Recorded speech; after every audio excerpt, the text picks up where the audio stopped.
average American now carries 23 extra pounds. Heart disease and stroke will claim the lives of 460,000 American women. 69 grams of fat. You could actually save 12 grams of the fat and half the calories if you simply ate an entire stick of butter. We're talking about diabetes and hypertension and bone diseases, osteoporosis. Prostate cancer is now the most common cancer in American men. Doctors say we really need to eat less red and processed meat. On arteriosclerosis and cancer and autoimmune disease. We have unprecedented amount of type 2 diabetes in our children, and we're starting to see hypertension in our children in grammar school. In case you're wondering, 2,120 calories. Clearly, the Western diet is taking a toll. This should serve as a wake-up call. We have a growing problem, and the ones who are growing are us. Food. It's central to our lives and traditions. Every special occasion seems to involve food and feasting. But could some of these same foods, including several that we think are good for our health, also be causing many of our most serious health problems?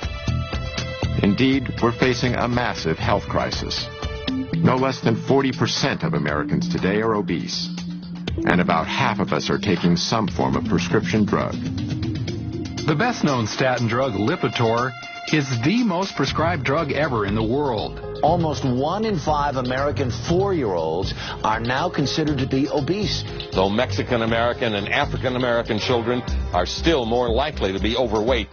This could be the first generation of children in the United States that lives less than its parents.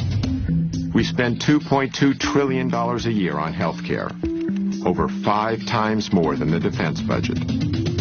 In fact, we pay more per person for health care than any industrialized country in the world. Yet we're sicker than ever. You see, there's no money in healthy people, and there's no money in dead people. The money is in the middle. People who are alive, sort of, but with one or more chronic conditions. Obesity, diabetes, heart disease, high blood pressure are all diet-related health issues that cost this country more than $120 billion each year. Every minute, a person in the U.S. is killed by heart disease. 1,500 people a day die from cancer. Combined, these two diseases kill over 1 million Americans every year. Cases of diabetes are skyrocketing, particularly among our younger population. Diabetes. Life-threatening diabetes. 1 out of 3 people born in the U.S. today will develop this crippling condition during their lifetime. Millions of others suffer from a host of degenerative diseases. Millions more of us are so stimulated by sugar, coffee, and energy drinks that we've masked our chronic fatigue. But could there be a single solution to all of these problems? A solution so comprehensive, yet so straightforward, that it's mind-boggling that more of us haven't taken it seriously? Someone has to stand up and say that the answer isn't another pill. The answer is spinach. A growing number of researchers claim that if we eliminate or greatly reduce refined, processed, and animal-based foods, we can prevent, and in certain cases even reverse, several of our worst diseases. They say all we need to do is adopt a whole foods, plant-based diet. It sounds almost too simple to be true.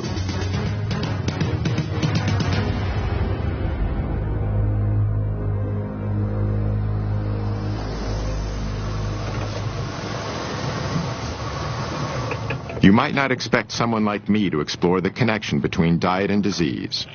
On my way over, I drank these 2 Red Bulls. I also had a 12-ounce Coke and another half of a 12-ounce Coke. I haven't always lived the healthiest lifestyle, and I've eaten more than my share of fast food. But as part of my effort to learn more about the link between food and health, I visited 2 physicians in Los Angeles, Dr. Matt Letterman and Dr. Alona Pulday. Hi. How you doing? Nice to meet you. Nice to meet you, too. Is Dr. Pulday? Hi, Dr. Pulday. Pleasure to meet you, too. Both are MDs. Dr. Letterman was trained in internal medicine and Dr. Pulday in family practice. They incorporate a whole plant foods nutrition plan into the treatment of their patients. So let's get started on that, and then we'll do some talking. 142.82. I found out a lot more than I expected. Like a lot of Americans, I thought my health was pretty good. I had no major diseases that I knew of. But I hadn't had a thorough checkup in a while, so I decided to get one. When Dr. Letterman gave me the results, it was a real wake-up call.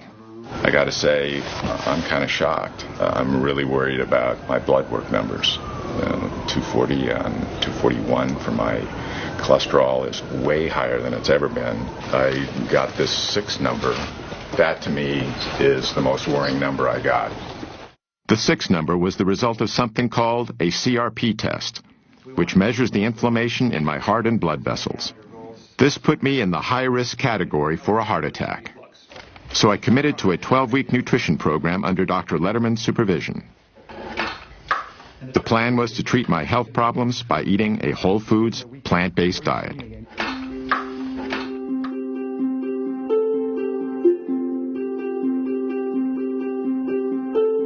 The idea of using nutrition to promote good health is nothing new. Indeed, Hippocrates, the ancient Greek father of Western medicine, said, "Let food be thy medicine," over 2,000 years ago. Yet it wasn't until more recently that the science behind this observation was systematically probed and applied. 2 researchers who've made groundbreaking contributions to this effort are Dr. Colin Campbell and Dr. Caldwell Esselstyn. Born just a few months apart in 1933 and 34, they each grew up on farms. Campbell's childhood farm is in rural Virginia, where his family raised dairy cattle and milked cows. My dad and mother moved here in 1943 when I was 9 years old. And during that time, we had a dairy of about somewhere between 20 and 30 cows, which in those days was a modest, medium-sized dairy. At the time, milk was believed to be nature's perfect food. So perfect, in fact, that this U.S. government film from the early 20th century recommended that infants who have just been weaned from their mother's milk should be switched immediately to cow's milk. That was the excitement in doing something, producing nature's perfect food, if you will. Established in 1675, the Esselstyn's farm is in upstate New York. On these rolling hillsides, they grazed both beef and dairy cattle. This was sort of like the nerve center of the operation in a way? More or less, absolutely. This is sort of the epicenter around these barns. This is the way farming was done in that area. And so this is sort of where you learned the craft of the trade of farming. How old were you when you moved here again? 7. I didn't start driving the tractor until I was 8 years old. Well, a late bloomer, right? Exactly. But I enjoyed it, and I really got a great kick out of doing the farm work. Although they didn't know each other yet, farm life had a deep and lasting influence on both Campbell and Esselstyn. To make it successful, you had to have persistence, staying power, and tenacity of purpose. I guess it's ironic in the sense that we're both now advocating, not consuming the products that we were busy actually producing with our families. During Campbell and Esselstyn's lifetimes, the American diet has changed dramatically. Near the beginning of the 20th century, Americans each ate about 120 pounds of meat annually. By 2007, that figure had exploded to no less than 222 pounds. In 1913, we ate about 40 pounds of processed sugar each per year. However, by 1999, our consumption of all refined sweeteners had risen to over 147 pounds. In 1909, Americans consumed around 294 pounds of dairy products apiece. But by 2006, our yearly intake of dairy had more than doubled to 605 pounds. By the early 1950s, Campbell was off to college at Penn State, while Esselstyn went to Yale. As part of Yale's rowing team, Esselstyn won an Olympic gold medal in 1956. During this same decade, the pace of American life was accelerating, even with our food. The late 50s was the heyday of the drive-in burger joint. The supermarket was just beginning to thrive in the newly built post-World War II suburbs.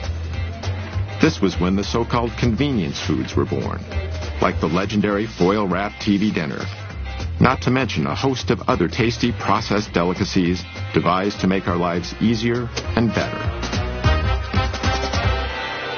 By now, Colin Campbell was in graduate school at Cornell University, which had one of the most prestigious nutritional science departments in the country. His research was on animal nutrition and biochemistry. But it was focused more on feeding animals for their ability to be able to produce meat, milk, and eggs, protein containing.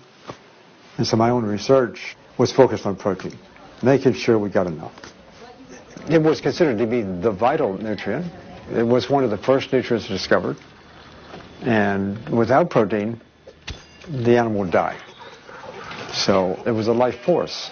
And in fact, in even the early 1900s, there were statements made that this is the stuff of civilization itself. Protein was also nearly synonymous with animal-based foods like meat. It still is today, all over America. Why do you think meat is important in our diet? Protein. Protein? Protein. Protein. A lot of protein. We need protein, don't we? We can't live without protein.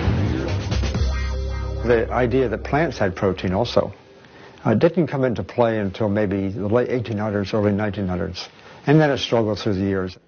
No matter what source the protein came from, in the late 1950s, most scientists believed the world needed a lot more of it. We had a lot of starving and malnourished children in the world. And so in my community, in the nutrition community, there were discussions about why so, what could be done. And one of the prominent thoughts was to make sure they get enough protein. I certainly went along with this view. At about the same time, Dr. Caldwell Esselstyn was just beginning his medical career at the world-famous Cleveland Clinic in Cleveland, Ohio. Surgery soon became his specialty. There's something awfully satisfying about if you can remove the disease. For instance, if a patient had gallstones, you could remove them. If it was a gastric ulcer or a stomach ulcer, you'd directly take care of that. If it's a hernia, the same thing. During the 1960s, heart disease was on the rise in the U.S. What doctors commonly call coronary artery disease is usually caused by a condition of the arteries that supply the heart with blood. What happens is that over time, a fatty substance in the bloodstream called cholesterol builds up in the coronary arteries, restricting the blood flow to the heart. This can ultimately cause several problems, from severe chest pain called angina to heart attacks. Cholesterol is a natural substance produced by all animals, including humans, and it's an essential component of our cells' walls. But when we consume dietary cholesterol, which is only found in animal foods like meat, eggs, and dairy products, it tends to stay in the bloodstream. This so-called plaque is what collects on the inside of our blood vessels and is the major cause of coronary artery disease. In the late 1960s, a colleague of Dr. Esselstyn's at the Cleveland Clinic made a major breakthrough in the treatment of this condition. In fact, Esselstyn shared space with him in the clinic's surgical locker room. His name was Dr. Rene Favillaro. Rene really sparkled in the operating room, and in 1967 he did his first bypass graft at the clinic, coronary artery bypass graft. This revolutionary new procedure was accomplished by removing a vein from the patient's leg, then stitching it on the heart's blocked coronary artery to allow the blood to flow around or bypass the blockage. Today, over 500,000 Americans go under the knife annually for heart bypass surgery, costing around $100,000 apiece. These operations alone constitute a staggering total of nearly $50 billion.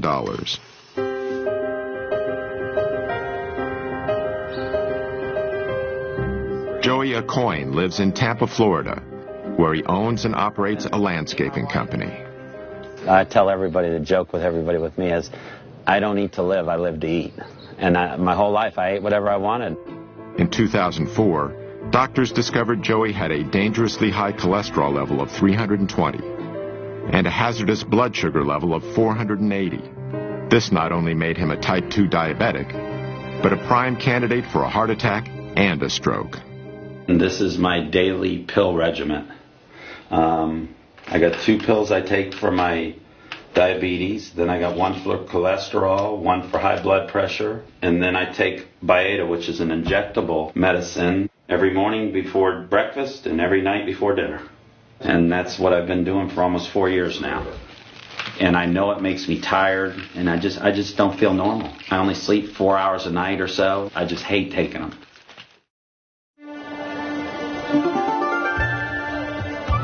In the mid-1960s, Dr. Campbell was in the Philippines trying to get more protein to millions of malnourished children. To keep costs down, he and his colleagues decided not to use animal-based protein. The program was beginning to show success. But then Dr. Campbell stumbled onto a piece of information that was extremely important. It centered on the more affluent families in the Philippines, who were eating relatively high amounts of animal-based foods.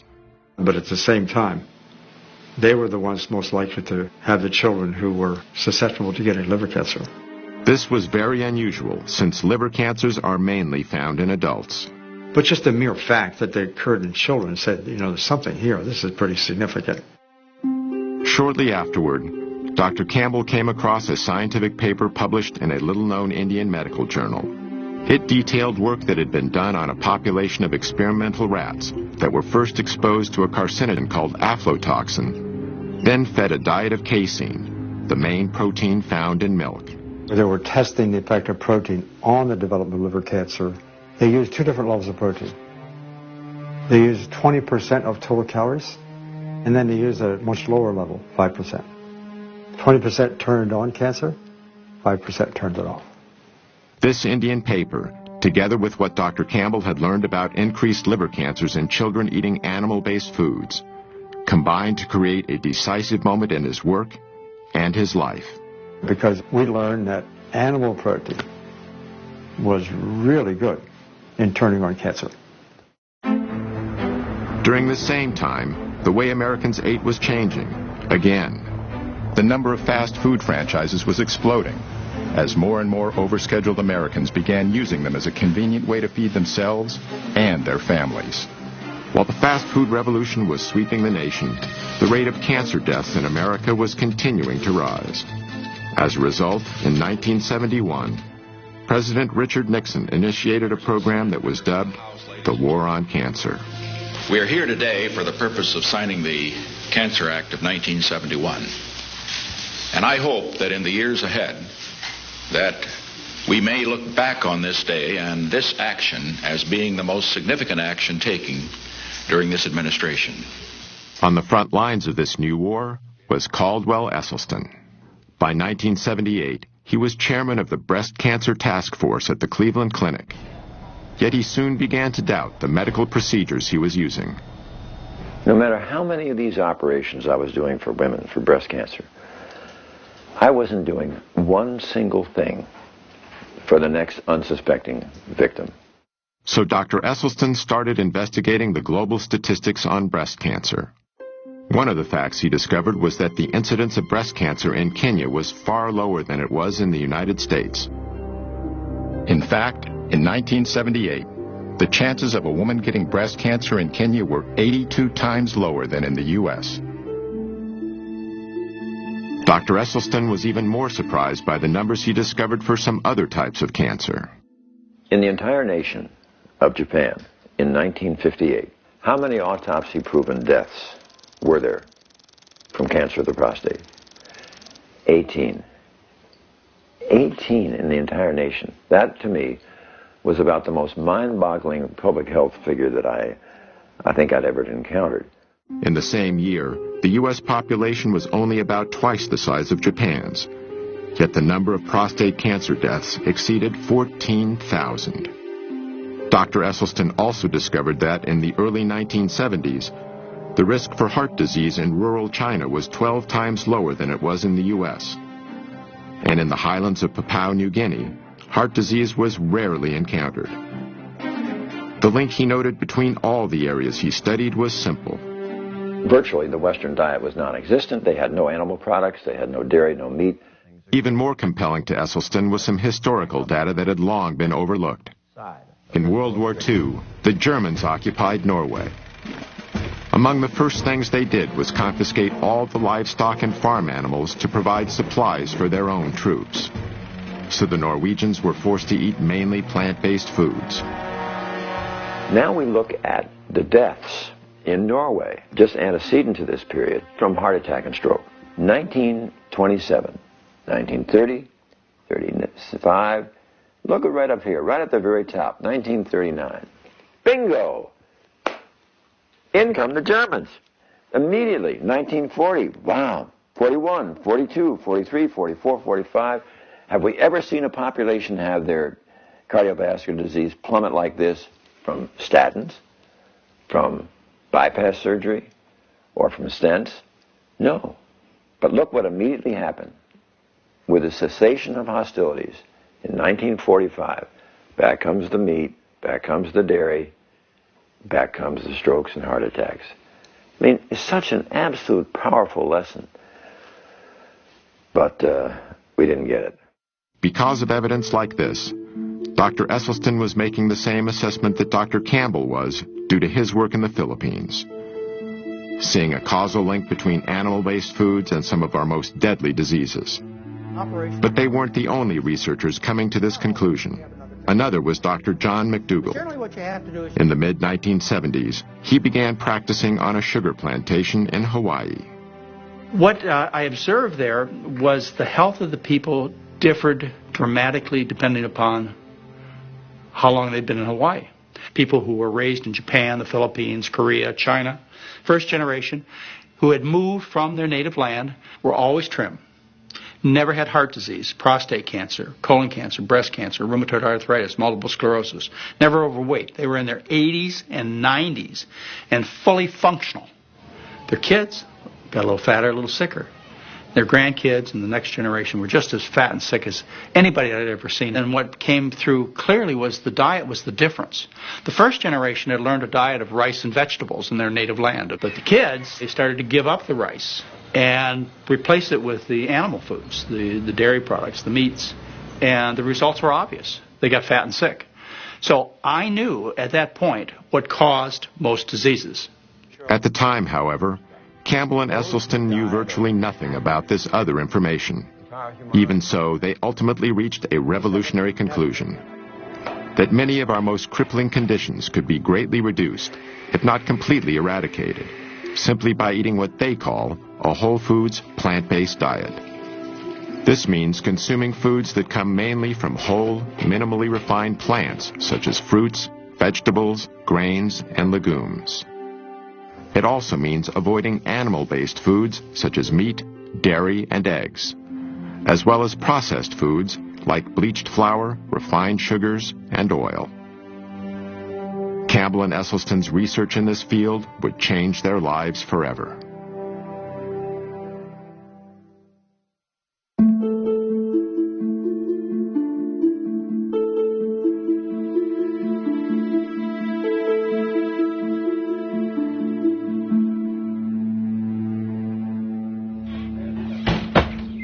Went through your preliminary form. The goals that I have, tell me if I'm missing any from you, were eliminate your shots in medicines. You want to get off this stuff. You want to sleep well at night. You're not doing that. You want to stop feeling tired and run down. You want to lose weight. That's it. You got it. Those are your goals. The other complaints, you had low energy, ringing in the ears, sinus problems, postnasal drip, shortness of breath, wheezing, coughs, indigestion and reflux, loose stool, diarrhea, bloating, black and bloody mucousy stool with meat consumption, and difficulty walking, getting around, trouble losing weight, chronic and unpleasant hunger feelings, groggy after meals, strong food cravings, and anxiety about food in general. All of that stuff. Sounds like I'm dead. So I don't mean to, harp on the bad stuff, but, that will all, most of that should get better. My goals I'm adding in. Which goals do you add I want you to reverse all your medical diseases, the ones that we can reverse, and most of yours we could. I told you all the risk and benefit. Based on what I told you, I would stop all these meds. And I would stop these on top of all these risks. That's what I'm going to try. You're going to get my best effort, I can tell you that. Yeah, you'll do good. Okay. You'll do well. By 1975, Dr. Campbell was at Cornell University, investigating what he'd discovered in the Philippines. Our work, from the beginning, was designed, in a sense, to do two main things. One, I wanted to replicate, if possible, the Indian work, because it was so provocative. Secondly, if this is really true, I wanted to study how does it work. Just like the Indian researchers, Campbell fed half the rats in his study a diet of 20% casein, the main protein in dairy products.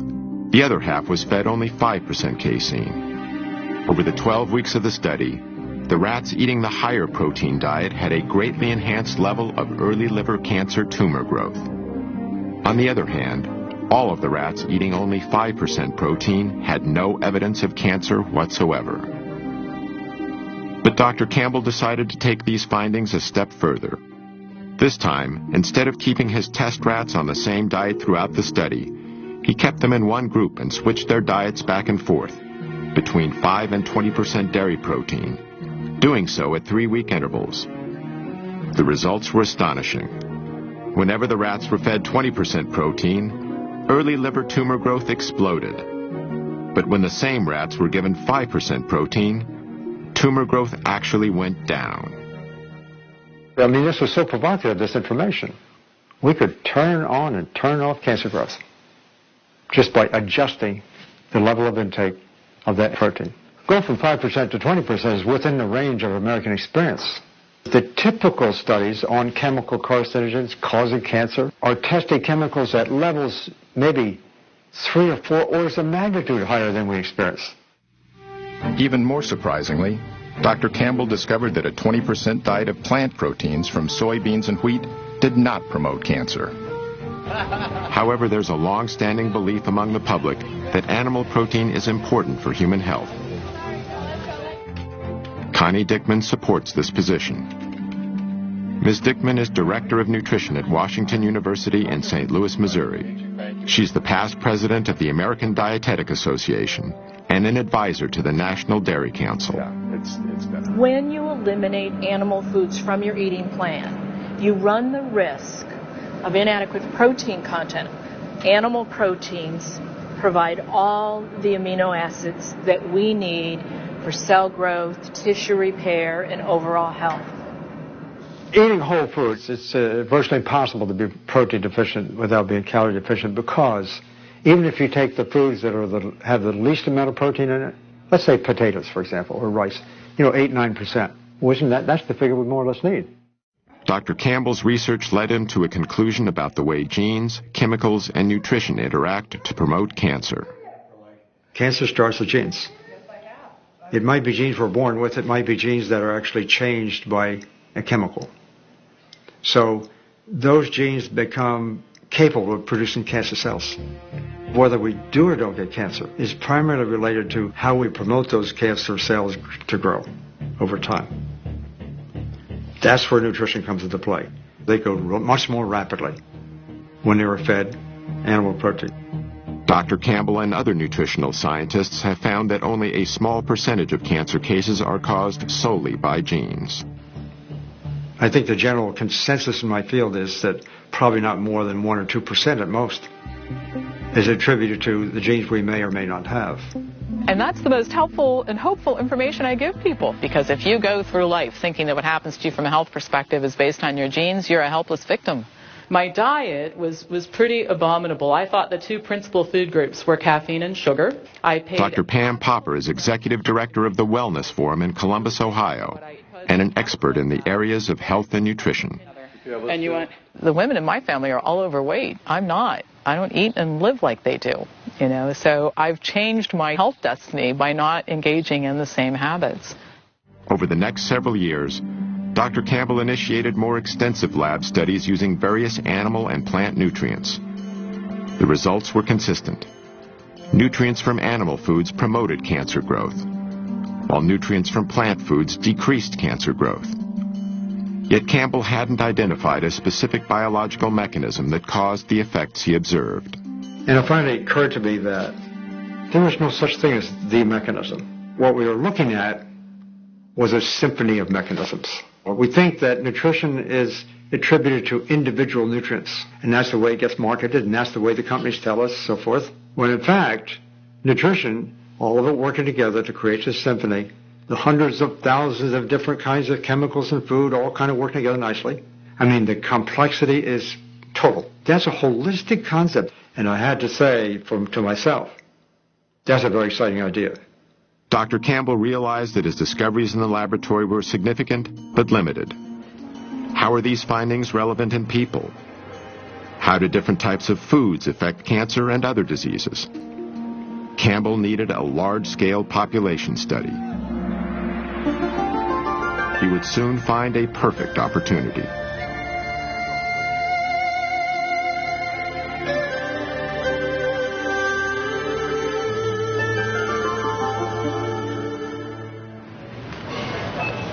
So mangoes are really good. They flavor things really Okay. nicely. That's something you want to get a riper one. Dr. Matt Letterman and his wife, Dr. Alona Pulde, are among a small but growing number of physicians who use a whole foods, plant-based diet as a primary treatment for their patients. From shopping with patients to teach them how to read nutrition labels. And I don't care what it says on the front, the back, or the sides. Look at the ingredients, Okay. and that's all I care about. To showing patients how to prepare meals. They are not your typical MDs. Doctors Letterman and Pulde use food as treatment because they feel it's the best medicine available. Medicine that not only makes their patients feel better, but that truly improves their health. In 1973, the U.S. Congress passed a new farm subsidy bill. Among other things, it included incentives that encouraged a massive increase in corn production. One of the major byproducts of this enormous corn surplus was a low-cost sweetener called high-fructose corn syrup. Companies could add this sweetener to anything from soda pop to hot dogs, and then make these products widely available at low prices. Processed sugars and other refined foods are far more calorie-dense than the whole plants they're made from. The dramatic increase in their use is a major reason why our food has become richer. To evolutionary psychologist and author Dr. Doug Lisle, the consumption of unnaturally dense foods is the main cause for the epidemic of obesity in America. It isn't that people become more self-indulgent. It isn't because they're lazier than they ever were. What's happening is that their mechanisms of satiation are being fooled. The process starts with a range of receptors in our stomachs that help us gauge how much food we've eaten. These include stretch receptors to help measure the sheer volume of food in our stomachs. We also have density receptors to help determine the caloric density, or what we more commonly call the richness of our food. For instance, 500 calories of natural plant food fills the stomach completely, triggering both our stretch and density receptors to signal our brain that we've had enough to eat. But 500 calories of unnaturally rich or processed food fills the stomach far less, deceiving these receptors into telling our brain that we need to eat more. Even worse is 500 calories of oil, which is almost pure fat, and barely triggers any response at all. The problem with weight management in humans is that if you make these foods completely artificial, which we do today, you wind up with a problem that people have to overeat just to be satisfied. But why do these concentrated foods that are so harmful to us give us so much pleasure? Dr. Lisle says the answer is related to a system called the motivational triad. This is a trio of biological mechanisms that nature has designed into every creature on Earth so they can survive to pass their genes on to the next generation. The first leg of the motivational triad is pleasure seeking. And primarily two things are the cause of that, and those two things are food and sex. So in the case of a great white shark, it's basically got a neon sign flashing across its forehead saying food, sex, food, sex, food, sex. Unless it's a male, then it says sex, food, but it's pretty much the same thing. The other two legs of the motivational triad are avoiding pain and doing everything with the least amount of effort. Pleasure-seeking, pain avoidance, and energy conservation. That really sums up animal behavior, whether we're talking about a paramecium under a microscope or a great white shark. Richer foods naturally excite our senses because it's nature's way of telling us they will provide the highest amount of dietary reward with the least amount of effort. This helped our ancestors find the most calorie-dense and ripe foods available, which contributed to our survival. But in today's environment, we can artificially increase calorie density well beyond what our ancestors would have found in nature. The resulting foods give us a hypernormal amount of pleasure, leading us into something Dr. Lisle calls the pleasure trap. What the pleasure trap is an interaction between our natural instincts, which are trying to tell us the right thing to do, and some kind of artificial modern stimulation that is piggybacking or hijacking that process. So the classic example of the pleasure trap would be drugs and drug addiction. The way drugs work is they hijack the existing pleasure circuits. When certain chemicals hit those areas, they cause feelings of euphoria and excitement. The same drug-like effect happens when we eat highly concentrated, processed foods. We've removed the fiber, we've removed the water, we've removed the minerals. We've done everything that we can to hyper-concentrate sugar and fat and add a bunch of salt as well into the food. And now what the food has become is become a low-grade addiction. These things are drugs. They have other deleterious side effects, not the least of which is adding a lot of empty calories. Dr. Terry Mason is Commissioner of Health for the City of Chicago. He's one of the few public officials in America who openly supports a plant-based diet. If it walked, hopped, swam, crawled, slithered, had eyes, a mom and a dad, don't eat it. Dr. Mason contends that the less affluent segments of our population have difficulty making the best food choices. Well, first of all, the diets are calorie-rich and nutrient-poor. This is the real problem. And unfortunately, poor people are poor in everything. They're poor in health, they're poor in food choices, they're poor in almost every aspect that you could think of. This makes the less prosperous particularly vulnerable to the low-grade addiction of highly processed foods. People want stuff that's fast, people want stuff that's quick, and they like the stuff that's salty, and they like the taste of something fried. And so those are the kinds of things that you see in our community.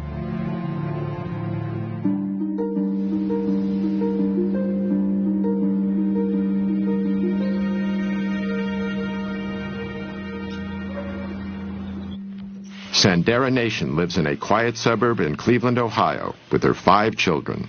In October 2008, she was stricken by a strange illness. I want to say something, but it's not coming out. I'm getting really shaky and sweats, and then I'm cold and I'm sick and I'm fatigued and my stomach hurts and everything, so I went to the doctor. And that's when they diagnosed me with hypertension and diabetes.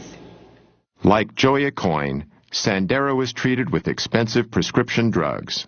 I was in denial for a while. I heard what they said, but I was in denial, like, I still ate things I shouldn't have. I didn't really get the education that I needed to know.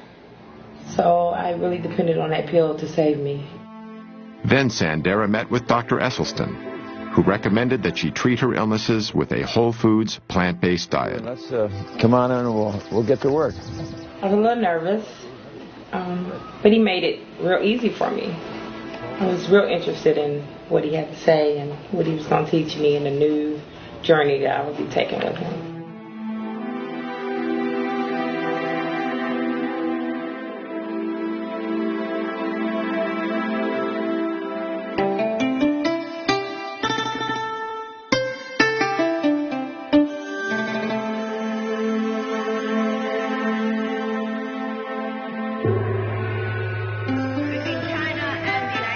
In 1974, Chinese Premier Zhou Enlai was hospitalized with bladder cancer. Knowing that his disease was terminal, he decided to give his country a more complete understanding of cancer. So he initiated what would become one of the largest and most thorough scientific studies in history. 650,000 researchers cataloged the mortality patterns caused by several types of cancer for the years between 1973 and 1975. The study encompassed every county in China and over 880 million people. Zhou died in 1976, years before his study was complete. Okay, and you'll need how many shirts then? Probably 3? Yeah. Okay. Zhou Enlai's cancer study would ultimately have a major impact on what Dr. Campbell himself has called the capstone of his research.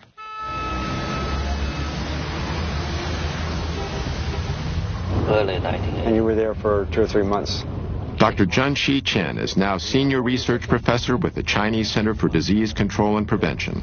He first met Dr. Campbell at Cornell in 1980, when he was a member of the Chinese Institute of Food and Nutrition Science. The Cold War was just beginning to thaw, and Dr. Chen was among the first senior scientists from China to visit the United States. By then, Dr. Campbell had become one of the most distinguished nutritional biochemists in the world. When they discovered this book, a significant collaboration was born. This is the Atlas of Cancer Mortality in China.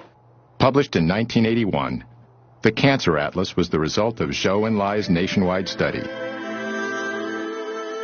It showed a highly unusual geographical distribution of different types of cancer in China, which tended to be clustered in certain hot spots. The same was true with cancer after cancer, and the counties with the highest levels were often far greater than the counties with the lowest levels. So, for example, esophageal cancer, according to this cancer map, the mortality has 400-fold difference among different counties in China. That's huge. Yeah, and I understood in the United States only several-fold difference. Maybe twofold is another. That's all we see. Yeah. So that caught our attention in terms of why. Because they are all Chinese. Genetically, they are all the same. And why they have so much difference in single cancer mortality. So we believe it has to be related to the environment, the big environment. And from our professional perspective, of course, it's diet and the nutrition. Dr. Chen, you said, why don't we just go there and do a study? For Dr. Campbell, it was the opportunity he'd been looking for. Among other things, he could examine how his observations about liver cancer in Filipino children and the findings from his lab studies applied to a large human population. The project would consider 367 diet and health-related variables, making it one of the most ambitious nutritional studies ever conceived. Dr. Campbell and his associates carefully chose 65 counties scattered across China. These counties were mainly located in rural or semi-rural areas. We use the rural counties because they are stable in their residence and they have been in this lifestyle for at least 20 to 30 years. More than 350 workers were trained. They carefully surveyed the diet and lifestyle of 6,500 people in the chosen counties. Urine and blood samples were also taken. In 1983, Doctors Campbell, Chen, and their collaborators began to analyze the vast amount of information that had been collected. The job would take years.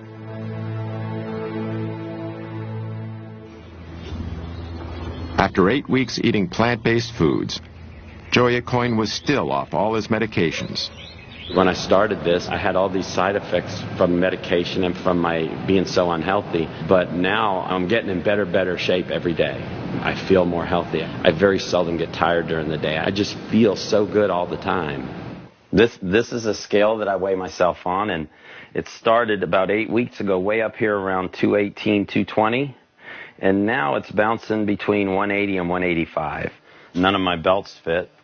This one here, I actually had to have 2 new holes punched in because I like the belt so much. Nothing fits. I got to go shopping. It's just everything, all my clothes. A good problem to have. It's been fun for him because I think he's learned, in addition to the fact that he's seeing such great results, that he loves it.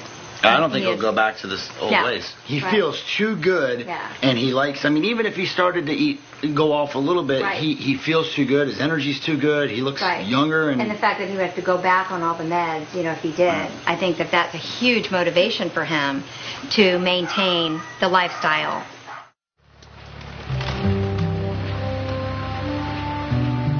In the mid-1980s, Dr. Caldwell Esselstyn was struggling to organize a study on coronary artery disease. His plan was to put a group of patients on a diet of low-fat plant-based foods, along with small quantities of low-fat dairy products and minimal amounts of cholesterol-reducing drugs. And slowly, over the next 18 months, I got the 24 patients that I had asked for. But the ones they sent me were a little bit sicker than I had thought. These were patients who had failed their first or second bypass operation. They had failed their first or second angioplasty. And there were 5 who were told by their expert cardiologist they would not live out the year. One of the most gravely ill patients was a 59-year-old speech and communications teacher, Evelyn Oswick. Ate all the chocolate candy I could eat, ate every donut I could put my hands on. Oh, I just love things like that. A lot of gravy. And then I have had 2 heart attacks before I met Dr. Esselstyn. When I had the second heart attack, the doctor said that I should prepare for death, really, is what he said. And I looked at him and I said, do you really mean that what you want me to do is buy a rocking chair and just sit there and rock away and wait? And he just looked at me and he said, yes, that's just exactly what I'm saying. Anthony Yen was born and raised in China. And we were eating typical Chinese cultural diet. Very small piece of meat, but they slice it, and so it was for flavor rather than in American style. When you eat a large, great, big piece of meat, which you could easily feed the whole family in China. And we eat a lot of vegetable in China, and we had soup. But once I came to the United States, you find beginning to experience fast food, hamburgers and cheeseburgers, pizza, and I noticed my weight began to gain. When Mr. Yin was 56 years old, he suddenly experienced severe chest pains. At that time, I had an open heart surgery. I had 5 bypass. 5. But it was very interesting. About a week later, I felt my chest tighten up again. So myself and my wife went to see Dr. Esselstyn. I saw every one of these patients myself every 2 weeks for the first 5 years. And at that visit, we would get a full cholesterol lipid profile. We would get blood pressure, weight, and I would go over every morsel they ate. By using simple foods as the main treatment for his patients, Dr. Esselstyn was bucking a high-tech, high-cost system that was deeply entrenched in both big medicine and big government. You know, behind my back, I got to be known as Dr. Sprouts. But I guess I've always liked a challenge. We preheat the oven, got the water going, we just add some seasonings, and then we add the onions and the spinach. I've never been a morning person my whole life, and but previous to this experience, it had probably been worse than ever, and that entailed needing to get up in the morning and caffeinate myself with Cokes and Red Bulls and stuff like that before I could even think or start to work. We didn't make the rice noodles, but you just boil them real quick and then throw this on top of them. Right. He's actually eating more often, but he's eating the right foods, and he lost weight. So he certainly feels much better that way, and you can tell it in his face, in his neck, in his belly. He's lost a lot of weight there. He also has better energy. He's waking up earlier now. That's great because we have then some morning time together. I don't have to count anything. You're the doctor. 1990. Following nearly a decade of intense effort, Dr. Campbell and his colleagues finally published their China study. It identified no less than 94,000 correlations between diet and disease. Those are big numbers for any study. And in the end of the day, when we did all these correlations in this book here, and we looked at the number of them that were statistically significant, it was between about 8,000 to 9,000. When you have that large number of correlations and you start analyzing each one, if it works out as statistically significant, this means that if 19 out of 20 are pointing in the same direction, it's highly significant and likely to be true. Hundreds of detailed tables and charts were included in the study. Each one presented the raw data that was collected. Then, this information was cross-referenced in multiple ways to demonstrate its reliability and to show how it linked with the 367 variables the study examined. I think the major message we got out of all these correlation analysis is only one message.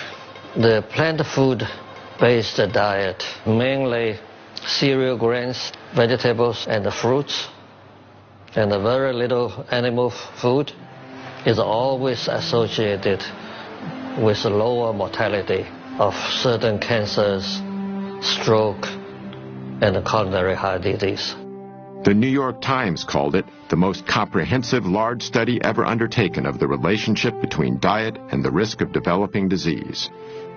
For Dr. Campbell, he finally had large-scale data on people, and it was remarkably consistent with his earlier discoveries. Together, he found that the scientific evidence was clear. Whole plant-based foods were beneficial to human health, while animal-based foods were not.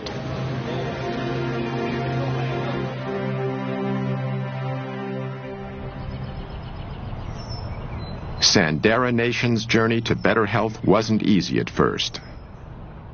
It was a little hard because I've been eating fatty foods and grease and everything 38 years, as long as I can remember. So it was kind of hard to go from that to changing the next day completely. I started a journal for maybe the first 3 weeks. Write down my feelings and emotions, what I felt like, so that other people could know it's okay to feel that way. Along the way, Sandera had strong support from Dr. Esselstyn and his wife, Ann. They keep in touch, and they're like, we haven't forgotten about you. And I know they haven't. I really feel here that they haven't. I went to Walmart this day. I had wanted a Subway sandwich, and I said, I'm going to get me that meatball sub. I then received a call while I was at Walmart from Mrs. Esselstyn, as if they knew I was weak at this moment. She stated, promise me you will not eat anything from Walmart. Gave me chills to know that she called at that moment. Therefore, I left the store without getting that meatball sub. While Dr. Campbell was publishing his China study, Dr. Esselstyn was getting some powerful data from the research he'd started in 1985. He began with 24 patients, but 6 had dropped out in the first year, leaving him with a total of 18. At the end of 5 years, we had follow-up angiograms, and 11 of the group had halted their disease. There was no progression. And there were 4 where we had rather exciting evidence of regression of disease. These results were astonishing. The diet produced something that medication and surgery never had before: actual reversals of heart disease. The biological mechanism that caused these reversals centers on the lining of our veins and arteries, the endothelial cells. They are the absolute life jackets of our blood vessels. You're young and you're a teenager, you're healthy. You could spread those out 1 layer thick and you'd have something that would cover 6 or 8 tennis courts. In 1988, scientists discovered that endothelial cells manufactured the gas nitric oxide. Well, what does nitric oxide do? Nitric oxide keeps our blood flowing smoothly without being sticky. It also helps to dilate constricted blood vessels during physical activity and inhibits the formation of plaque. And most importantly, nitric oxide is a powerful force for eliminating the inflammation that seems to go with this plaque. However, scientific tests have demonstrated that when we start eating the typical Western diet, our endothelial cells are damaged. When you're getting to be in your 40s and 50s and 60s and you've been slaughtering your endothelial cells, you don't have those 6 or 8 tennis courts. You may be down to 1.5 or 2, and they can't protect you. Yet according to Dr. Esselstyn, when we begin eating a whole foods plant-based diet, the damage to our endothelial cells not only stops, it starts to reverse.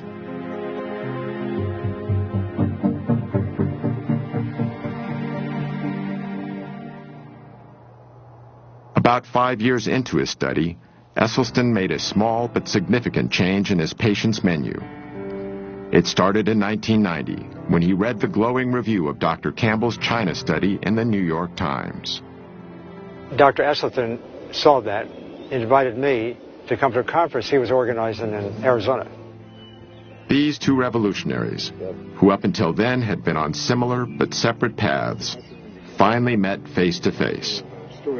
On the one hand, I'm coming from the scientific route, getting some ideas. He's coming from the clinical route and doing some dramatic research. Here's the science, here's the clinical evidence. Put to do together is amazing. When he learned of Campbell's research, Esselstyn removed dairy products from his patient's diet. The results of his ongoing study continued to be impressive, and in 1995 he published a paper detailing them in a noted scientific journal. Yet one of Esselstyn's most remarkable success stories involved a colleague of his at the Cleveland Clinic, Dr. Joseph Crow. Actually, I was active, healthy, very busy, mid-40s, absolutely no risk factors at all for any heart problem. But Dr. Crow, even with what was considered to be a healthy cholesterol level, was actually ravaged by heart disease. This angiogram, taken after his first nearly fatal heart attack in 1996, shows how badly damaged one of his coronary arteries was. This angiogram was done after less than 3 years of entirely dietary treatment.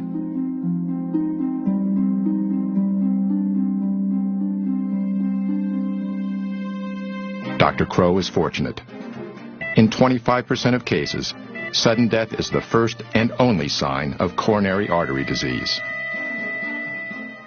Of Dr. Esselstyn's original 18 patients, all survived the initial 12 years of the study. Today, 14 patients are still alive, over 2 decades after the study began. The thing about Essie, although he's always very pleasant, when you said, I'm going to be on this program and I'm going to stay with this diet, you stayed with the diet or there was the door. You had no choice. I mean, his smiles are wonderful, but he is very stern. You know, that's why I'm still living. But, you know, he's just a wonderful man. And I look at the pictures. Some of my pictures years ago, 20 years ago, actually looks older than today. The only thing is I lost more hair, you know. Anthony and the other male patients also noted another change. When you're young, when you're a teenager, you see a female and so on, it gets kind of excited. And the first reaction physically, you know, it gets attention, you know, raise the flag, I call it. This happened to us. All the other Dr. Esselstyn's, I call them all the guinea pigs. The flag still rises. Talking to your doctor about ED may be the last thing you want to do, but it's definitely a conversation worth having. I'm a practicing urologist and have been so for the last 25 years. And erectile dysfunction is actually the first clinical indicator of generalized cardiovascular disease. It's the canary in the coal mine.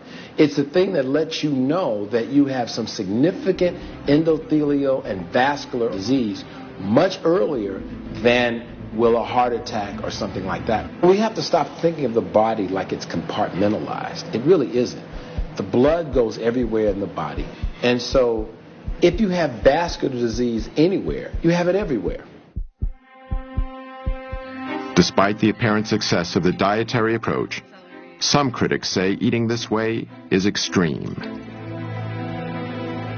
Now, with the Western diet, this guarantees there are going to be, what, 500,000 people in this country this year who will have to have the front half of their body divided, their heart exposed, then veins will be taken from their leg and sewed on their heart. Some people would call that extreme. Dr. Esselstyn has now successfully treated over 250 patients with heart disease, using almost exclusively a whole foods, plant-based diet. Heart disease, as far as I'm concerned, is an absolutely toothless paper tiger that need never, ever exist. And if it does exist, it need never, ever progress.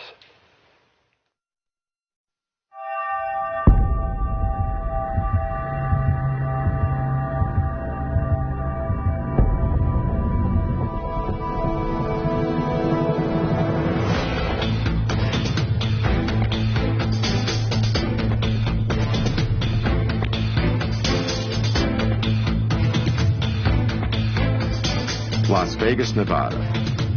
At the Extreme Couture Gym, we found an extraordinary plant-based athlete, Ultimate Fighter champion Mac Danzig. In the mixed martial arts world, strength, toughness, and endurance are of paramount importance, and Mac has them all. I had cut dairy out of my diet when I was about 18 years old. because I had a ear, nose, and throat allergy to dairy, and I was getting a lot of ear infections and things like that. So when I cut that out, really the only thing that was separating me from having a vegan diet was chicken and fish. So I was just eating that for years, and I was eating it because I thought that I needed to, because everyone tells you, if you're an athlete, you need, at least chicken and fish in your diet for protein. Something that's just one of the myths that's been perpetuated for a while. All it took was me cutting the chicken and fish out, and I did it cold turkey. I think a lot of people, stereotypically speaking, think someone that's a vegan is like some skinny hippie type of person. And, I'm not necessarily trying to break the stereotype. I tried the diet for my own personal reasons, and it worked for me. I feel like I have more energy now that I don't eat the meat products, and I also feel like I recover better in between my workouts. I'm not trying to be part of some exclusive club or anything like that. I'm just doing my thing, and don't plan on eating meat or dairy or anything like that for the rest of my life. This guide is called the Type A Planning Guide. Now, it includes foods that are found in the basic 4 food groups, because we are concerned about the total daily needs, and this is a part of it. We must serve 1/2 pint of fresh fluid milk to provide calcium, riboflavin, and the other nutrients that are needed for our children. For decades, the dairy industry and U.S. government have been saying that milk is good for our bones. While all whole foods contain calcium, an essential nutrient for bone health, it is argued that we need the higher amounts found in dairy. Children and aging women in particular have been singled out to drink more and more and more milk. What do you think the most important nutrient we get from dairy products is, like milk? Calcium. Calcium. Calcium? Calcium. Calcium. Calcium. Or calcium. Calcium. The science in terms of dairy's role in healthy bones is pretty strong. And in fact, the National Osteoporosis Foundation, of course, utilizes that science in their recommendations. Osteoporosis is a degenerative bone disease, which has been widely linked to a lack of calcium. If this is true, nations with a high intake of dairy products, which are a major source of calcium in a westernized diet, should have low levels of osteoporosis. But according to a study done by a distinguished Harvard researcher, nations with high levels of calcium intake tend to have high levels of hip fractures, which is a key indicator for osteoporosis. And so, in fact, the higher the dairy consumption, the higher the rate of osteoporosis. Exactly the opposite of what the dairy industry has been telling us for so long. One of the primary mechanisms for that is that animal protein tends to create an acid-like condition in the body called metabolic acidosis. To combat this condition, the body draws upon its most readily available acid buffer, namely calcium in our bones. As the calcium is extracted to neutralize the excess acid, our bones are weakened. In defending the health benefits of milk, many national health organizations now recommend that we consume low-fat dairy products. It can be milk, it can be yogurt, it can be cheese, it can be anything made from milk. But again, the important message, it's a message that comes from the American Dietetic Association, the National Osteoporosis Foundation, cancer, heart. We're all in the same page. It needs to be low fat or fat-free. So as the fat is taken out, the protein becomes a larger proportion of the total. So they become higher in protein, lower in fat. And when we compare these high protein, low fat milk products, for example, with prostate cancer, the relationship is as strong as it is for cigarette smoking and lung cancer. Most of these animals here are what we call heifers. They're the young females, not yet cows. So they haven't had their first calf yet. Haven't had their first calf. So they have to have their first calf before they can Once lactate. they come into lactation, they almost keep them these days. They keep them pregnant continuously Exactly. for 3 or 4 years. Why are they eating grass now? Well, this is the last time in their lifetime they're going to see grass. After that, they're in the barn. They're standing there for the rest of their life. When I was young, we defended our product, promoted our product, because it was nature's most perfect food. And so I believed that. But it took on a slightly different twist as time passed. I mean, it's the most perfect food for cats. And trying to switch the milk of one species to another species doesn't make a lot of sense. Only 2 months into her treatment, Sandera was experiencing dramatic effects on her type 2 diabetes and hypertension. Since I've been on a plant-based diet, blood pressure's been wonderful. My blood sugars are in the 80s. It shocks me, 70s. And so I was alarmed when it was 60. I'm like, isn't that bad? It's 60, and I talked to the diabetes educator, which is wonderful. She's like, no, that's a normal blood sugar. Your pancreas is working. It's reversing. Ironically, Sandera works at an outpatient facility for diabetics. Yet the treatment that was achieving success with her diabetes came from outside the established medical system. The positive results went far beyond Sandera's chronic diseases. Mentally, not having the sluggishness, the fear of the disease progressing, because I feel I'm in control and I have power of taking it back the right way now. So mentally, I feel great. I'm eating the things I should eat. And the one thing that is true that Ann said to me, you really start tasting the real taste of what you're eating. Because I eat a peach and you'll think, I was in heaven with my white peaches. I get to eat.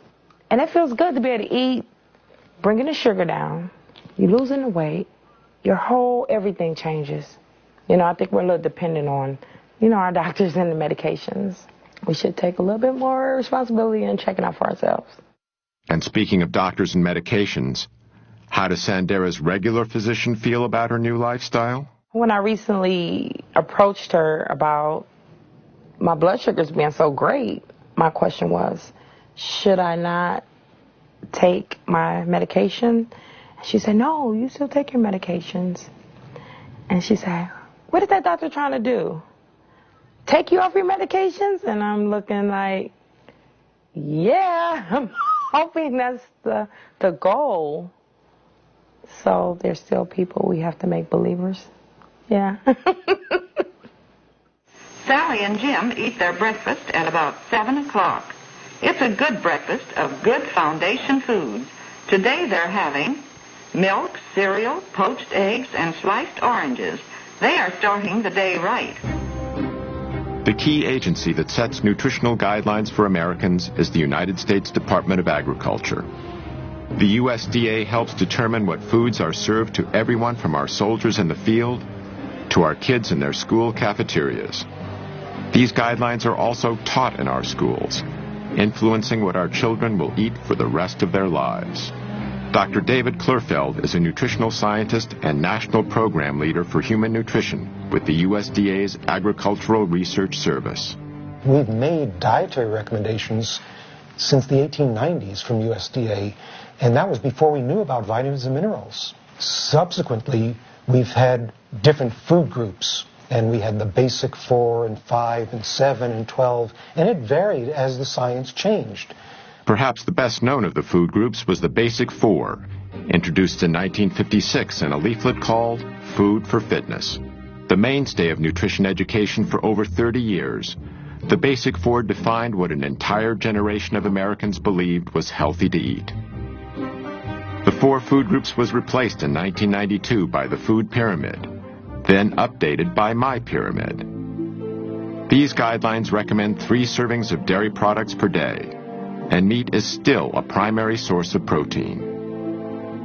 In following My Pyramid, a 15-year-old girl can eat a daily menu consisting of a bowl of Lucky Charms with low-fat milk and a glass of orange juice from concentrate for breakfast, cheese-flavored crackers for a morning snack, a cheeseburger on a whole grain bun with French fries and a Coke for lunch, chocolate pudding and grapes for an afternoon snack, and chicken nuggets with a biscuit and canned green beans for dinner, with low-fat ice cream for dessert.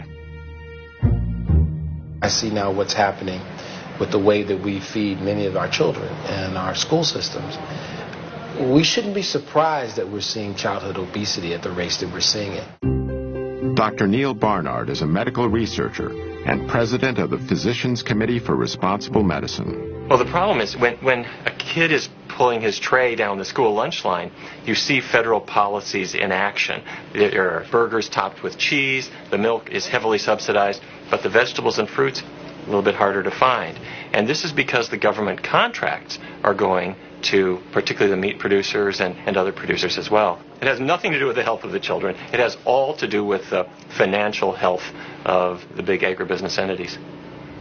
What we have with the USDA is it's really a farmers advocacy organization, and okay, let's have one. But that same group cannot advocate for farmers, help subsidize their operations, manage commodity foods, subsidize the price of growing things, and then turn around and say, okay, we're going to tell people what to eat. They're going to tell people what to eat based on their constituents, which are the farmers, not the American public. In 1998, Barnard's group sued the USDA. Every 5 years, the government reformulates the dietary guidelines for Americans. That's the blueprint of what Americans are supposed to eat to be healthy. And we looked at the panel that pulled it together, 11 people. 6 of the 11 had financial relationships with the food industry. So we said, hey, wait a minute. There are laws about what they're supposed to do and how transparent they are supposed to be. They violated those. And we brought them to court. And it was a long trial, but we won.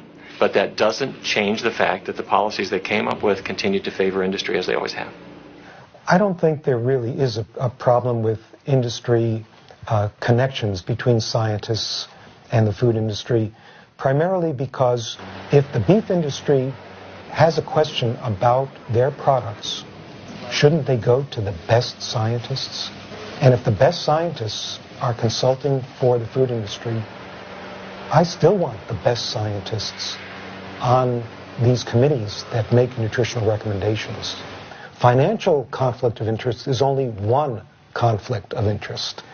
You know, there are people who've spent their entire careers trying to prove that a vegetarian diet is good for you or that red meat is bad for you. Now, they may not have industry ties, but they too have a conflict of interest. You know, we do develop biases personally. I had those biases too. But I got to a point in my career that I was getting results that went against what I had thought was true. So I had to self-reflect, criticize my own bias, look at it really carefully, and I changed my views.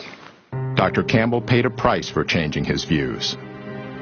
He's been marginalized by key administrators of his own university.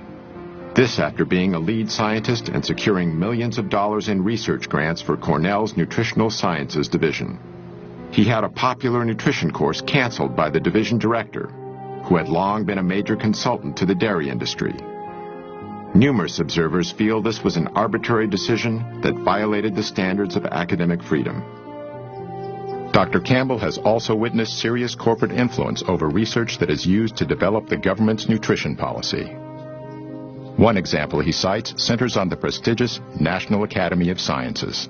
The building behind me here is perhaps the single most important building in the area of science in the country. This is where scientists participate in deliberations about issues of the day and determine how that science can be used to affect policy. In the early days when I was involved, those panels were mostly funded by public money. But on the other hand, in more recent years, I have seen more and more corporate money coming in to support these activities. And more people being allowed on the committees, especially the chairs of the committee. And of course they can pick the kind of people they want to pick in order to get a certain kind of conclusion. It's not the way it should be, and I'm sure that if the public were to know how powerful is this influence, they would be surely upset.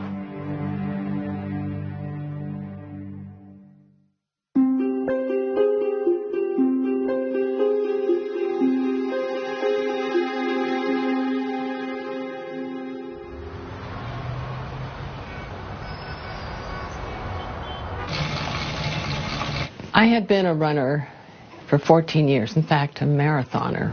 47 years old, at the top of my game.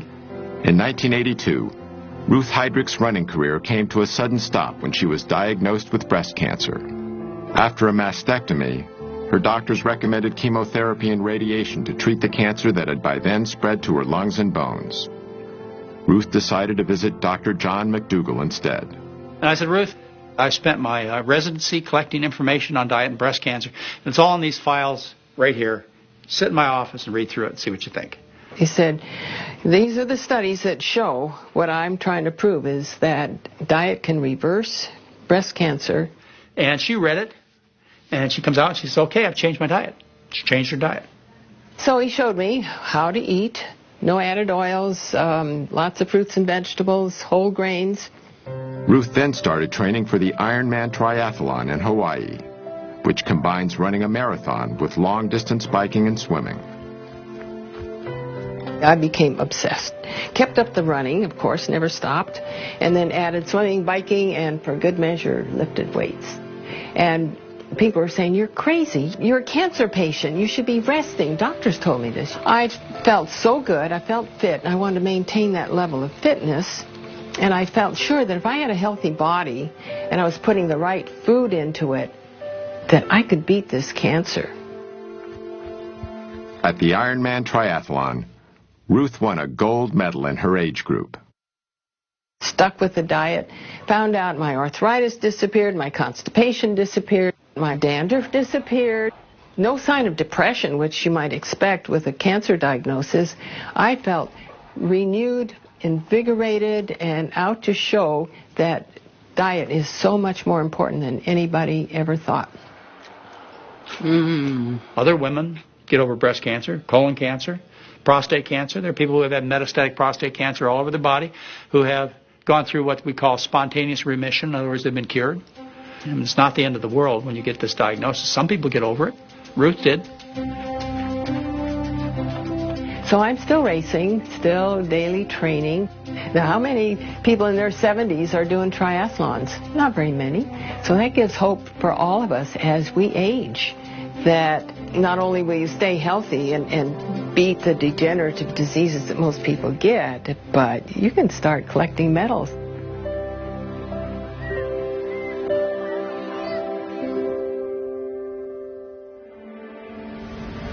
The food choices we make have profound global effects.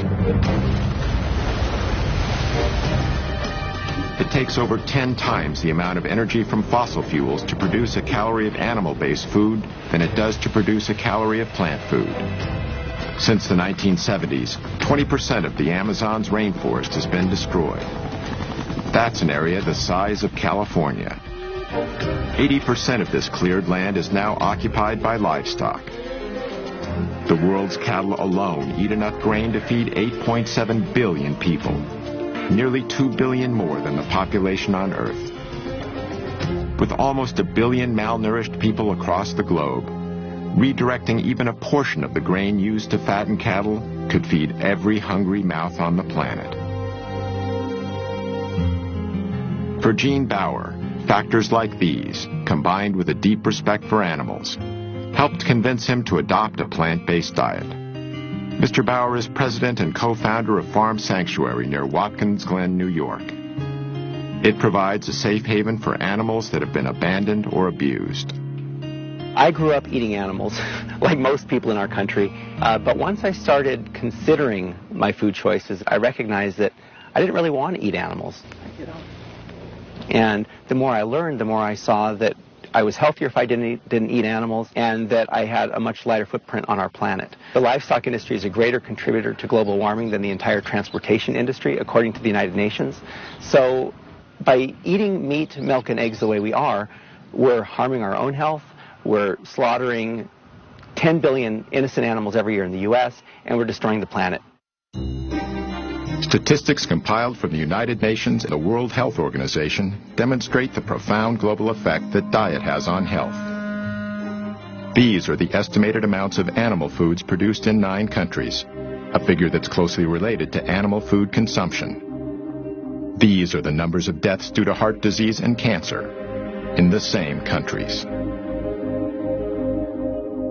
In the United States, the very same diseases continue to have a grave impact. Even with the billions of dollars spent on cardiac treatment, heart disease is still the #1 cause of death, killing over 600,000 people a year. And the elephant in the room, when we talk about stents and heart bypass surgery, is the fact that, well, it's no question In an emergency, these procedures are absolutely life-saving. But when they're done electively, and these procedures do not protect from new heart attacks. Stents and bypass operations are used mainly to treat large arterial blockages. Yet according to many research studies, only a small percentage of heart attacks are caused by the largest buildups of plaque. The rest are caused by the more numerous, newer blockages that are far more inflamed and much more likely to rupture than the larger, older, more stable plaques. And so this is why those procedures don't treat the disease. They are treating symptoms.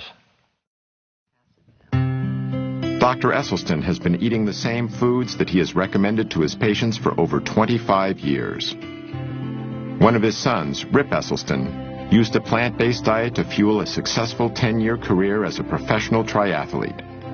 When Rip turned 34, he was ready for a career change and trained to become a firefighter.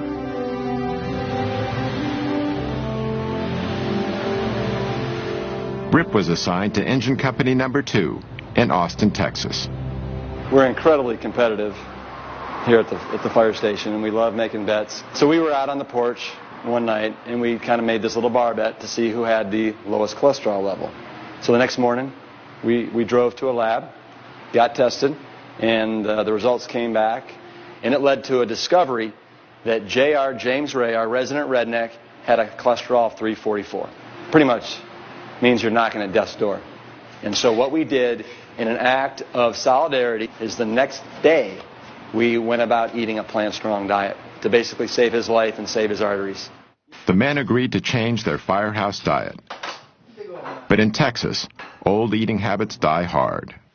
Meat's almost a sport in Texas. I have several good friends that they're barbecue teams. That's what they do. That's their sport on the weekends. Texans are serious about Texas, barbecue. Kansas.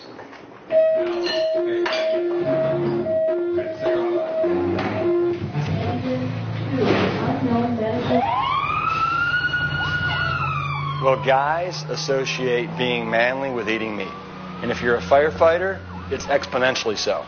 Last year, for example, there were 133 firefighter fatalities in the United States. 52% were from heart disease. The number one killer of in the line of duty deaths for firefighters is heart disease. After just 3 weeks on his new diet, JR tested his blood cholesterol and it dropped 148 points, a decrease of 43%. His results inspired the others who also saw their cholesterol drop and their energy levels rise. As firemen, they were not only helping themselves, they were in better shape to assist others. One of the things about being a firefighter is you don't have any idea what your next call could be. We may have a high-rise alarm where we have to go up 20 flights of stairs with air packs on, with all of our bunker gear on, with a high-rise pack on our backs. Anybody can go down the pole, but not everybody can go up, especially without their legs. And right there, you're talking about an additional 75 to 100 pounds that you have to carry up 20 flights of stairs. You have to have an amazing aerobic capacity and strength in order to do that. Real men eat plants. Real men eat plants. You know, as firefighters, everybody thinks that we fight fire. And we do. But over 70% of our calls are medical emergencies where we are responding to heart disease, hypertension, type 2 diabetes, rampant obesity. And so we see up close and personal basically the destruction that's being caused by the standard American diet. To me, the answer is just absolutely so simple it's criminal. And it's just people starting to take responsibility for their health and starting to eat more plant-based foods. It's that simple. After 13 weeks on a whole foods plant-based diet, it was time to get my results from Dr. Letterman. When you started, your weight was 231 pounds, Right. now 211 pounds. Okay, that's It's a good. 20-pound drop there. Wow. Your blood pressure was 142/82 when you started. It's now 112/70. Wow, All right. that's a big drop, That's right? a nice drop. Oh yeah, that's great, and it'll just keep dropping as you continue to do this. Your pulse was resting at 92 when you started. It's now down to 60. resting. Okay, cool. Your total cholesterol, though, went from 241 down to 154. What? Yeah, that was pretty amazing. 241 down to 154. 154? 154, yeah. It's really, and your LDL, which is your bad cholesterol, I think this is the most impressive, went from 157 down to 80. No way! Yeah, that's amazing, though, to drop almost in half. We did CRP last time, which is sort of the marker of the inflammation in the heart and the blood vessels, and that went from 6.0 down to 2.8. Without using any medications, I significantly reduced my chances of getting a heart attack and many other diseases. Tomorrow marks 20 weeks on the program. I've lost 45 pounds. I've reversed the diabetes. You have to know that everybody is so incredibly proud of what you've done. I don't have to rely on the medication. I have a lot of energy that I didn't have before. My children love it. They're so proud of me, and they tell me all the time. I had a little saying that I've carried around for maybe the last 2 years, and it's win the war. Do not let one lost battle end the war. If you do break down and give in to temptation, do not quit. Just get right back on track. Not tomorrow, but right now. The diabetes is not coming back. I'm not going to let it come back, nor the weight. The message is you're in control of your life. Joey Coyne had over 24 health problems, including type 2 diabetes. But after 22 weeks eating plant-based foods, his condition had changed dramatically. Hey, how you doing? Back again. And you're getting healthier. Your weight is down 28 pounds. You feel better than you have. 26 out of 27 complaints are gone completely. Your marker of inflammation in the vessels is down to that of a normal person. Your blood sugars are coming down. They continue to come down even on a daily basis, which are going to get better. Your cholesterol is significantly lower than it was when you first started, before you ever started taking any pills. Your blood pressure is normal now compared to how it was before. While on pills, it was still elevated. And you just said you've never felt like this before. You look at how you look in the pictures. You look healthier. So, like I told you before, I explained how the numbers can affect our judgment of what real health is. And it's not just the numbers, it's overall the entire picture. And your picture looks fantastic. I was taking 9 pills a day and 2 shots. So I was spending almost $150 to $200 a month on medication, above my insurance. Just think about that. I've been doing it 5 months. I've saved, $800 to $1,000 already because I haven't taken 1 pill, 1 shot. So think about what that saved me, not just me, the insurance company. The U.S. government will give you figures that 75% of the dollars spent in health care are due to chronic illnesses, and these are due to diet and lifestyle. Let's get rid of the problem, which is the sickness, which is caused by the food.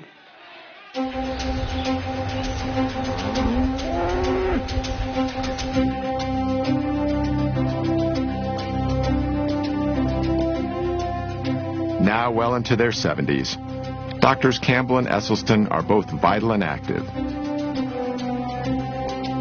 They also continue to spread their message. If you carefully look at our school children, already the arteries to their brain, the carotid artery, is getting some intimal medial thickening. Dr. Esselstyn lectures about his research all over the United States and abroad. His wife Ann frequently accompanies him to help counsel patients and to demonstrate the preparation of plant-based foods. Dr. Esselstyn is also director of the Cardiovascular Disease Prevention and Reversal Program at the Cleveland Clinic's Wellness Institute. Like Dr. Esselstyn, Dr. Campbell continues to lecture throughout America and beyond. Dr. Campbell, you believe that even if animal-based proteins, meat, dairy, etc., are free from contamination, you don't think people should eat them? No, I don't. I think the closer we get to a plant-based diet, I should say a whole foods, plant-based diet, the healthier we're going to be for all of us. In China, where Dr. Campbell did his large study a generation ago, the population has experienced dramatic increases in the amount of meat, dairy, and processed foods the average person consumes. At the same time, the rates of degenerative diseases are skyrocketing. Many Chinese now share some of the same beliefs Americans have about nutrition. 吃肉，我觉得增加蛋白质啊，对人体是有很多好处。早晨起来喝一杯牛奶，我认为好像还是比较好。Dr. Campbell's message is resonating with growing numbers of concerned people around the world. Oh, thank you. Thanks to the efforts of both these pioneers and their colleagues, thousands of people are realizing that profound improvements in health and quality of life are within reach. You have two choices. You can eat yourself into poor health and early death, or you can eat yourself into good health and a long, healthy life. And that road is on a plant-centered dietary pattern. You know, I know of nothing else in medicine that can come close to what a plant-based diet can do. I can say this with a great deal of confidence, that our national authorities are simply excluding this concept of nutrition from the debate and the discussion in order to protect the status quo. In theory, if everyone were to adopt this, I really believe we could cut healthcare costs by 70 to 80%. That's amazing. And it all comes from understanding nutrition, applying nutrition, and just watching the results.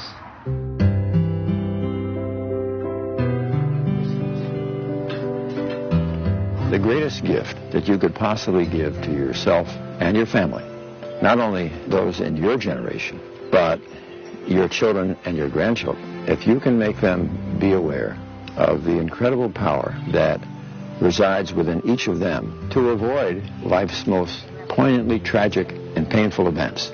You just don't have to have those kinds of events. I believe it with all my heart.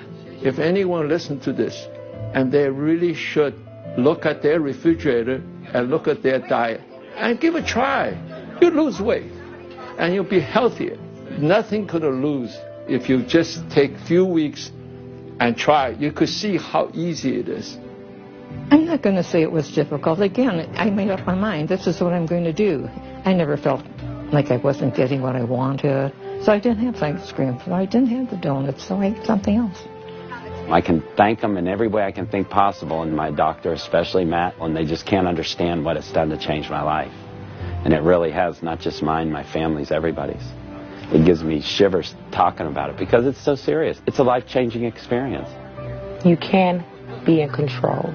And I stress this because there's so many things going on in my life that I'm not in control of. And that's my message. You can't control your outcome of your body. Eat to live and don't live to eat.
Sway.